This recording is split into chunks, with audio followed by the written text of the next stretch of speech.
Hello, my darling, and welcome to today's story time.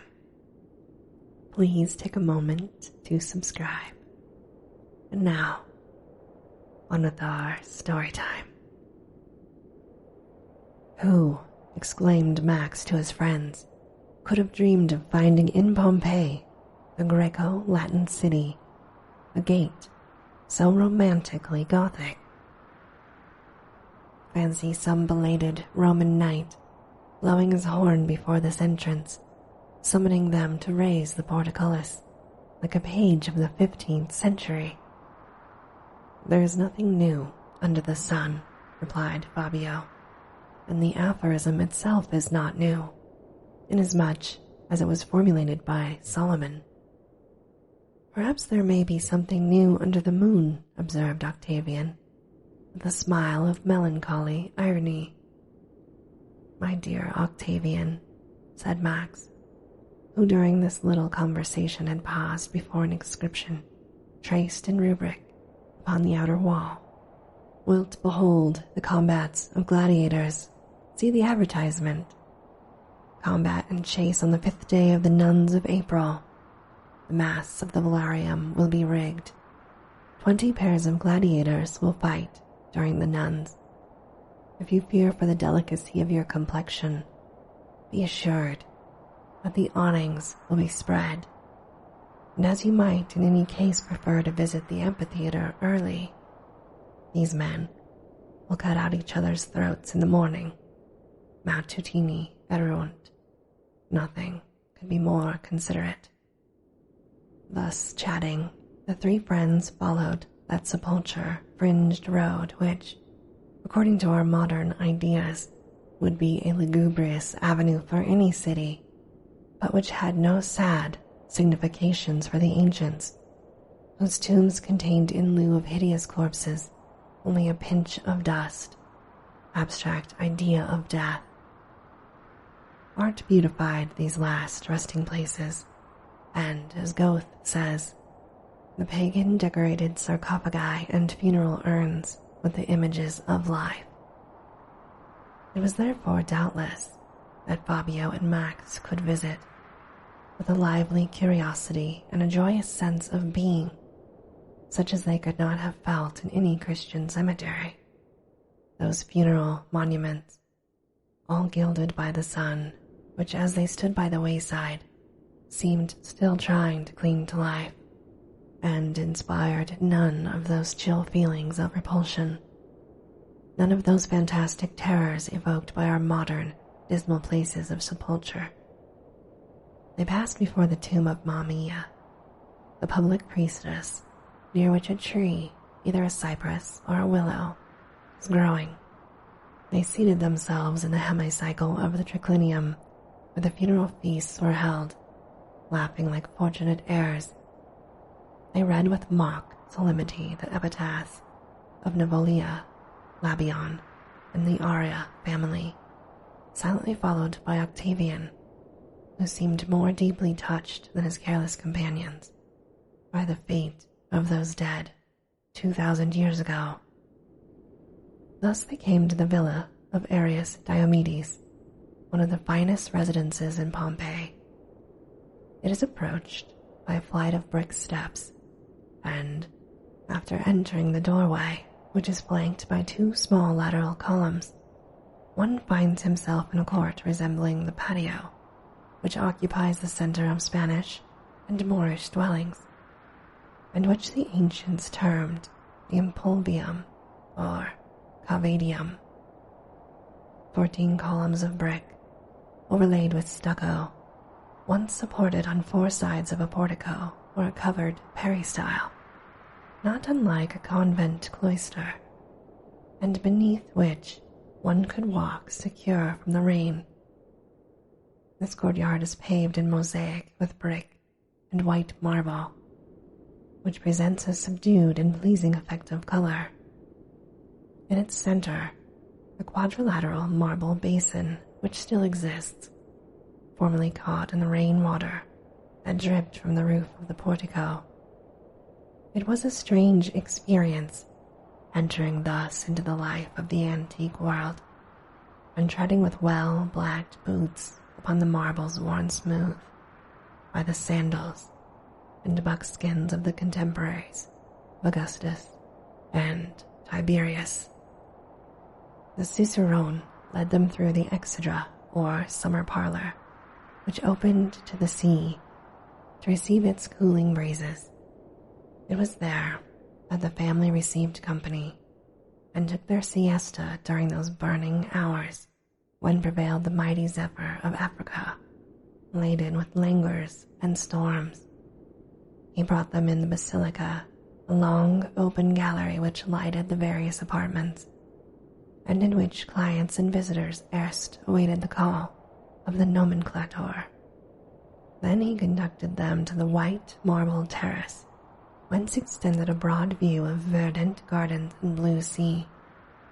Then he showed them the nymphaeum, or hall of baths, with its yellow painted walls, its stucco columns, its mosaic pavement, and its marble bathing basin, which had contained so many of the lovely bodies that have long since passed away like shadows, a cubiculum, where fitted so many dreams from the ivory gate, and whose alcoves contrived in the wall were once closed by a canopium of curtain, of which the bronze rings still lie upon the floor, the tetrastyle, or hall of recreation, the chapel of the lares, the cabinet of archives, the library, the museum of paintings, the gymnasium or women's apartment, comprising a suite of small chambers, now half fallen into ruin, but whose walls yet bear traces of paintings and arabesques, like fair cheeks from which the rouge has been but half wiped off. Having fully inspected all these, they descended to the lower floor, for the ground is much lower on the garden than it is on the side of the street of tombs. They traversed 8 halls painted in antique red, whereof one of its halls hollowed with architectural niches, after that style of which we have today a good example in the vestibule of the Hall of the Ambassadors of the Alhambra. And finally, they came to a sort of cave or cellar, whose purpose was clearly indicated by 8 earthen amphorae propped up against the wall, and once perfumed, doubtless, like the odes of Horace with the wines of Crete, Falernia, or Massica. One solitary bright ray of sunshine streamed through a narrow aperture above, half choked by nettles, whose light traversed leaves it transformed into emeralds and topazes, and this gray natural detail seemed to smile opportunely through the sadness of the place. It was here, observed the cicerone, in his customary indifferent tone, that among 17 others was found the skeleton of the lady whose mold is exhibited at the Naples Museum. She wore gold rings, and the shreds of her fine tunic still clung to the mass of cinders which have preserved her shape. The guide's commonplace phrases deeply affected Octavian.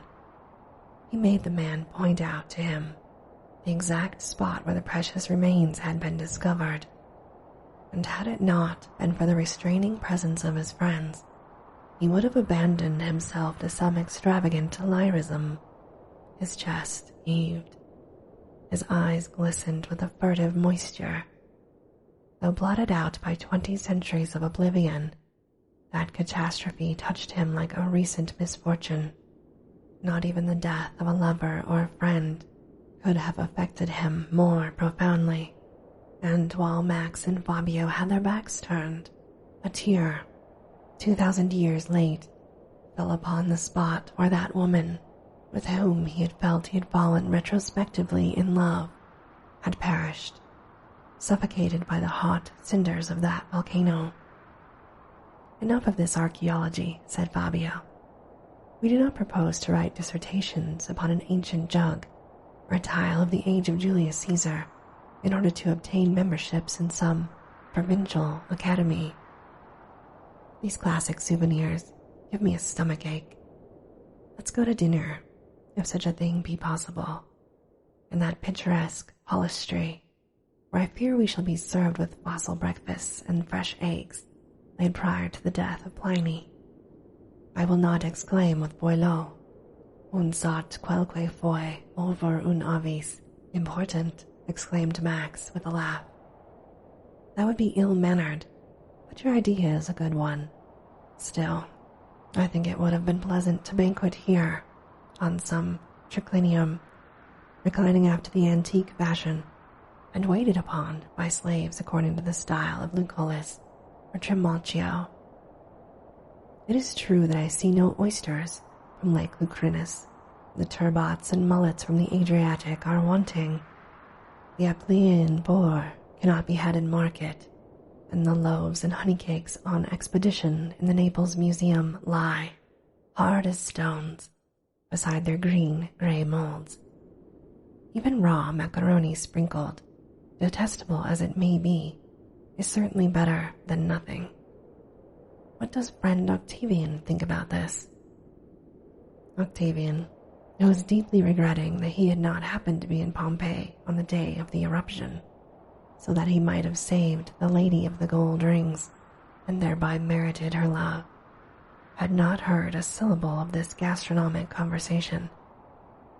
Only the last two words uttered by Max had fallen upon his ears, and feeling no desire to broach a discussion, he gave a random nod of assent, upon which the amicable party retraced the road along the ramparts to the inn.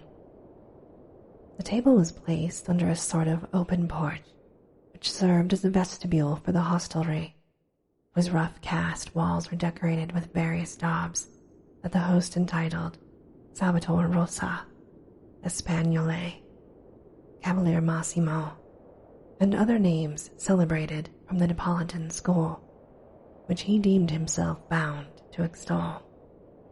Venerable host, said Fabio, do not waste your eloquence to no purpose. We are not Englishmen, and we prefer young women to old canvases. Better send us your wine list by that handsome brunette with the velvety eyes, whom I just now perceived on the stairway. Finding that his guest did not belong to the mystifiable class of Philistines and bourgeois, the Palforio ceased to vaunt his gallery in order to glorify his cellar. To begin with, he had all the best vintages, Chateau Margaux, Grand Lafitte, which had been twice to the Indies, Sillery de Moet, Hochmeyer, scarlet wine, port and porter, ale and ginger beer, white and red, Lacryma Christi, Caprian, and Falernian. What? You have Falernian wine, animal? Put it at the end of your list, and you dare to subject to us an unendurable ontological litany, cried Max, leaping to the innkeeper's throat with burlesque fury. Why, you have no sentiment of local color. You are unworthy to live in this antique neighborhood. Is it even good, this Falernian wine of yours? Was it put in amphorae under the consul Plancus? I know nothing about the consul Plancus, and my wine is not put in amphorae, but it is good, and worth 10 carlins a bottle, answered the innkeeper. Day had faded away, and the night came, a serene, transparent night, clearer assuredly than full midday in London. The earth had tints of azure, and the sky silvery reflections of inconceivable sweetness. The air was so still that the flames of the candles on the table did not oscillate.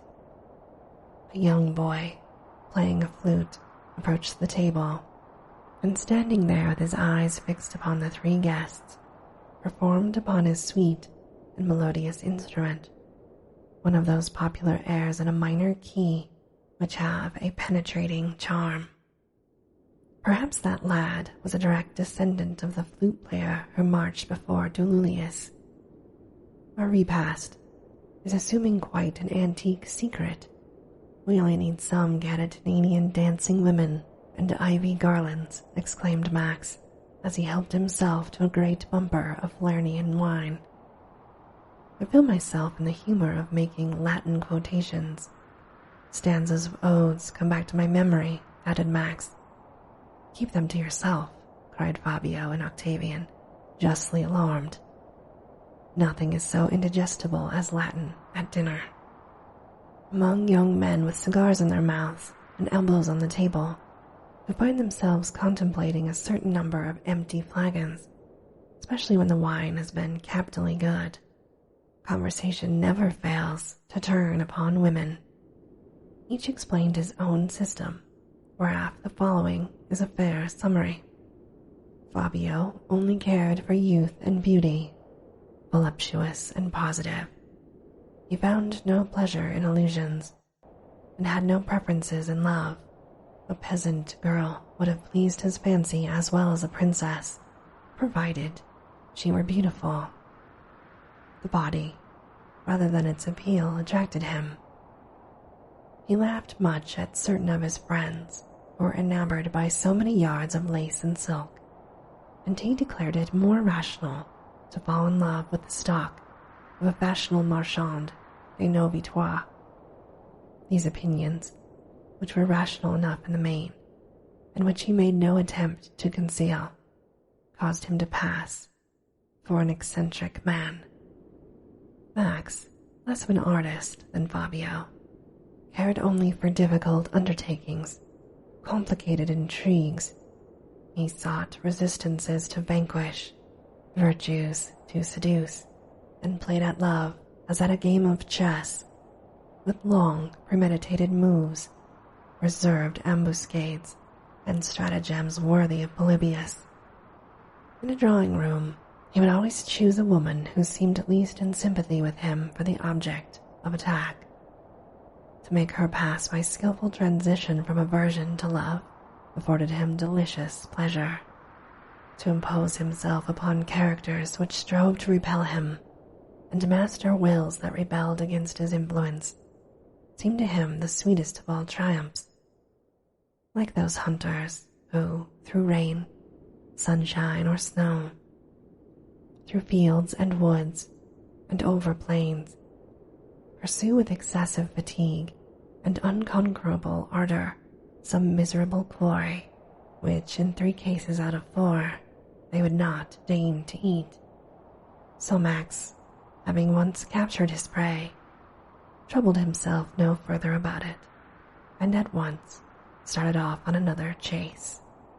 As for Octavian, he confessed that reality itself had little charm for him, not because he indulged in student dreams, all molded of lilies and roses like one of de Maustier's madrigals, but because there were too many prosaic and repulsive details surrounding all beauty, too many doting and decorated fathers, coquettish mothers who wore natural flowers and false hair, ruddy-faced cousins meditating proposals, ridiculous aunts in love with little dogs, an acquaintantina engraving after Horace Vernet or Delaroche, hung up in a woman's room, would have been sufficient to check a growing passion within him, more poetical even than amorous. He wanted a terrace on Isola Bella, in Lake Maggiore, under the light of a full moon to frame a rendezvous. He would have wished to elevate his love above the midst of common life, and transport its scenes to the stars. Thus he had by turns fallen fruitlessly and madly in love with all the grand feminine types preserved by history or art.